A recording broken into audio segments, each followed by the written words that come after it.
Salut, c'est Trado, je suis content de vous retrouver pour ce nouvel épisode de la construction de votre portefeuille avec des ETF. Je vous rappelle que ce format ne s'adresse pas aux traders, ce format s'adresse aux investisseurs de long terme qui veulent constituer au meilleur prix un portefeuille basé sur des ETF qui sont des produits qui permettent pour un prix absolument sans équivalent de bâtir intelligemment, simplement, rationnellement vos actifs de long terme. Je vous rappelle que cela repose sur des éléments multiples. Le premier, c'est que on a ici une stratégie de type cœur satellite, c'est-à-dire pour les plus novices d'entre vous, on achète quelque chose de central qui va faire le cœur ou le corps en anglais de votre portefeuille. Il peut s'agir de plusieurs choses, mais en tout cas c'est l'esprit de votre portefeuille.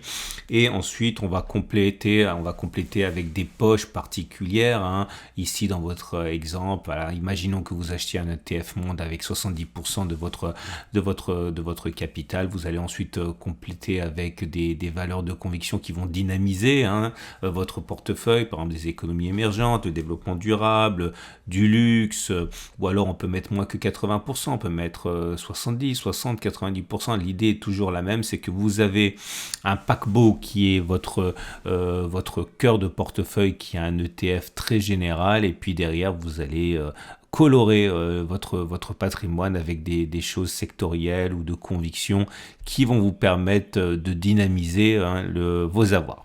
Voilà. Cela étant dit, je vous rappelle pour terminer que ça repose sur l'accumulation rationnelle, qui est la méthode que j'ai mise en place pour améliorer la stratégie dite de DCA, Dollar Cost Averaging, qui consiste à acheter tous les mois, investir la même chose, la même somme tous les mois. J'ai trouvé qu'on pouvait faire mieux que ça, donc c'est en ce sens qu'il y a des écarts par rapport à la DCA, mais globalement c'est le même principe, celui d'une accumulation progressive, mais au lieu de le faire à intervalles fixes, on le fait sur des niveaux intéressants. Et on commence donc par les ETF de cœur de portefeuille avec cet ETF monde 23 pays développés, d'ailleurs éligible au PEA. Nous sommes sur un niveau record.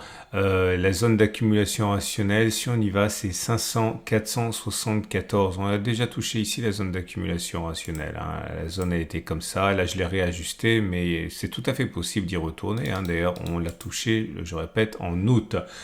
ETF monde 23 pays développés et 24 pays émergents, pareil, on est sur des niveaux records. La zone d'accumulation rationnelle, c'est 200 493, et là aussi, regardez, elle était là avant la zone d'accumulation rationnelle, on l'a donc touché ici. Il faut pas perdre espoir, on peut n'importe quand avoir des attaques baissières, et ce serait notre zone d'accumulation rationnelle. l'iShares, 23 pays développés, 24 pays émergents et avec des mid-cap, pareil, elles se ressemblent, elles se superposent quasiment. Zone d'accumulation rationnelle 76-71, de Vanguard tout en un avec des actions, des obligations, des bons du trésor. Zone d'accumulation rationnelle 29,8, 28,2. L'Eurostock 600, si vous voulez investir dans les 600 titans européens, zone d'accumulation rationnelle, attention, c'est un peu différent là parce qu'on l'a touché cette semaine, on l'a touché en fait 2 semaines d'affilée, donc il est possible, je sais pas, qu'on le fasse encore la semaine prochaine. Retenez bien, zone d'accumulation rationnelle 240, 235, la suivante est à 225, 223. L'Eurostock 50 avec cette iShares n'est pas en zone d'accumulation rationnelle, et aussi l'éligible au PA. D'ailleurs, la zone d'accumulation rationnelle a été touchée ici très rapidement. C'est 165, 158 euros. Le SP500 pour ceux qui veulent tout miser sur les 500 plus grandes entreprises américaines. On est sur zone d'accumulation rationnelle à 53, 60, 51, 20. Ça, c'est un indice, c'est pas un ETF, mais vous avez des dizaines d'ETF qui répliquent le SP500. Je répète, 53, 60, 51, 20 pour la zone d'accumulation rationnelle. Le Nasdaq, si vous désirez le mettre en cœur de portefeuille, on n'est pas en zone d'accumulation rationnelle. La zone d'accumulation rationnelle a été touchée la dernière fois, c'était le début août également. C'est 1850, 17 000. Et le CAC 40, pour ceux qui voudraient le mettre en cœur de portefeuille, chose à laquelle je ne suis pas à titre personnel favorable. Pour moi, c'est plus un ETF de conviction, le CAC 40. Mais en tout cas, la zone d'accumulation rationnelle a été touchée la dernière fois ici. C'était 7100, 6760. Alors, j'aimerais passer un petit peu de temps sur une question qui m'a été posée, vu que j'ai quasiment rien en ETF de conviction. Enfin, c'est une question qui me revient souvent et qui est la suivante. Trado, est-ce que tu pourrais mettre des zones d'allègement pour les ETF? Alors, j'ai déjà expliqué, mais je vais le redire parce que ça fait un moment que le format ETF, c'est un format pour la retraite, pour le long terme, pour la transmission. C'est pas un ETF, c'est pas un format de trading. Si vous voulez faire du trading, tous les jours, je vous apprends à le faire dans la vidéo du CAC 40. Là, j'ai vraiment voulu faire un format et une stratégie pour du, comme on dit, long only. C'est-à-dire, on achète, on ne pense pas à la revente. L'avantage que vous avez, c'est en renforçant lors des baisses. C'est le seul avantage que vous ayez par rapport au marché et vous n'avez pas besoin du coup, puisque vous avez déjà un avantage de timer, comme on dit, hein, d'avoir du timing dans la sortie. Pourquoi? Parce que si vous sortez à mauvais escient, et bien après, c'est difficile de re-rentrer, on est hésitant, on ne veut pas se faire avoir en termes de timing en achetant encore plus cher, etc. Donc on laisse courir, on ne fait qu'acheter. Je vais vous montrer un exemple, c'était toute la réflexion qu'il y avait dans mon esprit lorsque j'ai mis en place cette stratégie. Okay, lorsque vous voulez acheter du CAC 40 ou de l'ETF, Monde, etc., etc., mais il faut comprendre que si on compare deux situations, ok, imaginons une graphe de l'ETF Monde qui ferait ça, okay, et qui descendrait et qui remonterait et qui viendrait chercher une zone d'accumulation rationnelle ici. Okay. L'idée, c'est que si vous avez acheté sur la zone d'accumulation rationnelle, ici, le simple fait que l'on revienne sur le précédent sommet, et normalement on revient toujours sur les précédents sommets hein, pour les indices mondiaux, eh bien vous permet déjà sur la dernière portion que vous avez achetée de dégager une plus-value. En ce sens, vous avez un avantage déjà incorporé par rapport à celui qui ne ferait pas de la zone d'accumulation rationnelle. Si vous achetez sur les zones d'accumulation rationnelle, eh bien, vous avez déjà engrangé des plus-values parce que vous avez cette distance qui a été parcourue dans votre sens. Et ça suffit, j'ai envie de dire, ok? Parce que si vous faites ça continuellement, stratégiquement, avec constance, eh bien, il vient de là votre potentiel à battre le marché. Le marché, lorsqu'il revient ici, il est à 0 par rapport à ses précédents sommets. Vous êtes déjà dans le territoire positif. Et c'est tout ce dont vous avez besoin pour battre le marché. Ok, donc non, je ne propose pas de niveau de sortie parce que c'est contre la philosophie de ce format qui est très simple et qui est long only.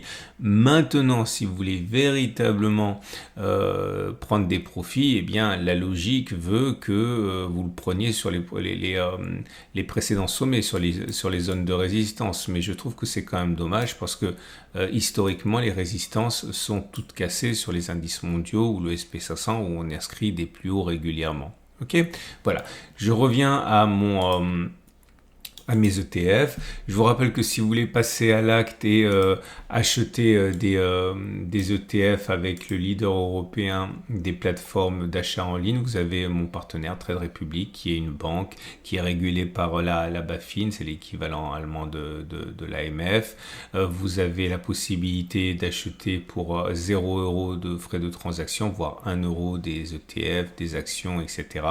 Et en plus, vous avez une carte bancaire, vous avez la possibilité d'être rémunéré à 3,6%, 3,5% sur vos liquidités. N'hésitez pas à faire un tour pour découvrir les services et vous avez une énorme collection d'ETF, notamment tous ceux dont je parle dans cette vidéo. Lien en dessous de la vidéo, ça soutient le site si vous cliquez puisque Trade Republic est un sponsor.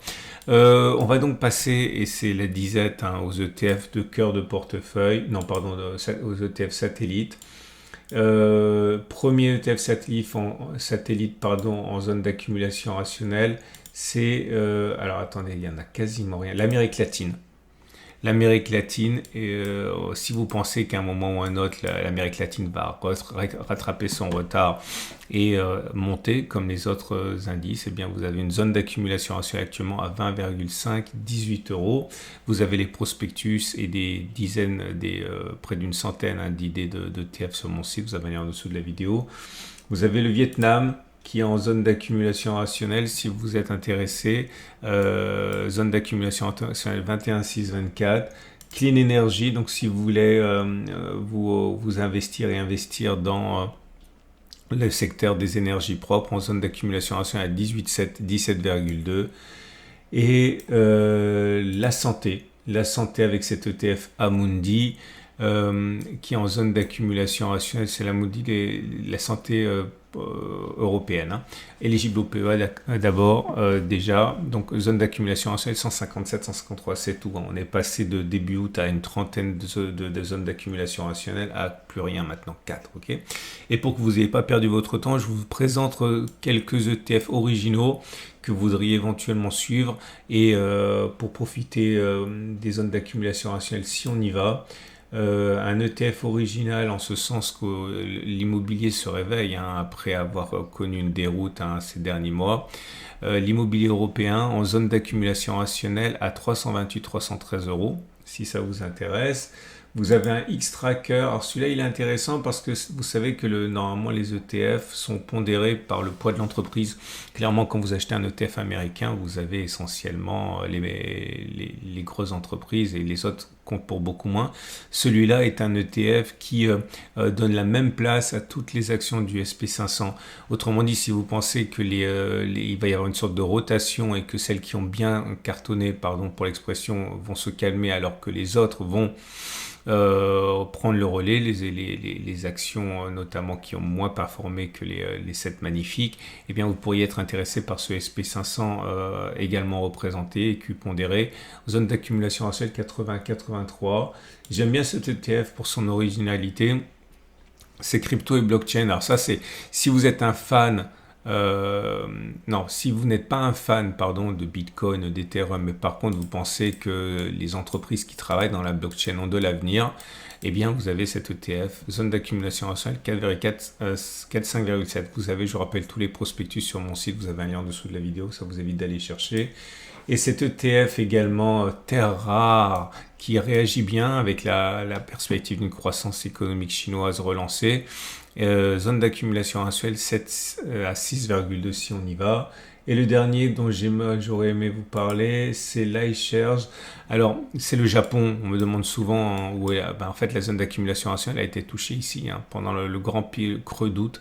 C'est la zone d'accumulation de 42-44 et depuis, on n'a rien du tout. Ok, voilà, c'est tout. Ça vous donne un peu de temps pour vous préparer à éventuellement acheter ces ETF si vous êtes intéressé. Je vous souhaite une excellente journée. N'oubliez pas que c'est mis à jour toutes les semaines le samedi. Vous pouvez liker, ça me fait plaisir. Vous pouvez vous abonner pour ne pas louper les mises à jour. Et je donne rendez-vous samedi prochain pour justement la mise à jour.